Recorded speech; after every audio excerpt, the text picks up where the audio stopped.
This is a video for all baseball players. If you're not a baseball player, keep scrolling. I work in mental performance. We, every single day for our professional baseball players, our big leaguers, go through and check every single stat for every single player. And if they have good stats, good new highlights, I add it to their mind movie. It gets updated. They watch that every single day. It's a part of their process. And what has been so interesting for me as a guy that played 5 years of Division I baseball is that when I was in baseball, I was so under the cloud that I couldn't see what real performance looked like. I couldn't have the perspective of the ebbs and flows and the ups and downs of baseball. Now that I'm from a detached perspective, I see that there are guys that start the season really slow. Maybe they're 3 for 20 in their first 20 at-bats.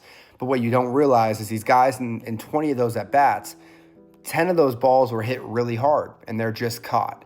And when you fall into the trap of resulting, you view that as a huge failure, but really you were in process and the result just wasn't there. And what's the most beautiful part about baseball is it is a game of averages. It averages out, it evens itself out. And so in your first 20 at-bats, you got on base 3 times, but you pieced up 7 other balls, 10 other balls, and they got caught. Now, as the season goes on, and I've watched this, these guys hit little bloop singles, bad contact, and those balls drop. And so when I was younger, I used to look at a guy that hit 300, and I thought every single hit must have been a laser.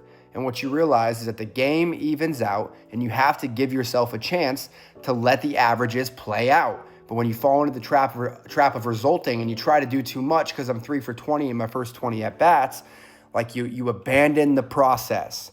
And when you abandon the process, you're doomed. And so as a guy that is detached, who is observing 70 different Major League Baseball players, like I just promise you that there are ebbs and flows and it's going to come in waves. And if you're 3 for 20 in your first 20 at-bats, stay the course because it evens out. And it's not always going to be pretty. Sometimes you got to do it ugly, and that's the game. Be okay with it. Play the game. Surrender to the game. You are not in control of everything.